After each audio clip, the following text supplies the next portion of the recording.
कमलायतलोचन लोकपते विजयी भव वेङ्कटशैलपते सचतुर्मुख षण्मुख पञ्चमुख प्रमुखाखिल दैवतमौलिमणे शरणागत वत्सल सारनिधे परिपालय मां वृषशैलपते अतिवेलतया तव दुर्विषहैयनुवेल कृते प्रपराध सदैः हरितं त्वरितं वृषशैलपते परया कृपया परिपाहि हरे अधिवेङ्कटशैलमुदारमते जनताभिमतादिगदानरतात् परदेवदया गदितान्निगमै कमलादयितान् परं कलये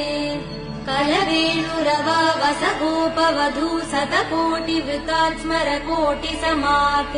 प्रतिवल्लविकाभिमदात् सुखदात् वसुदेव सुधान्न परं कलये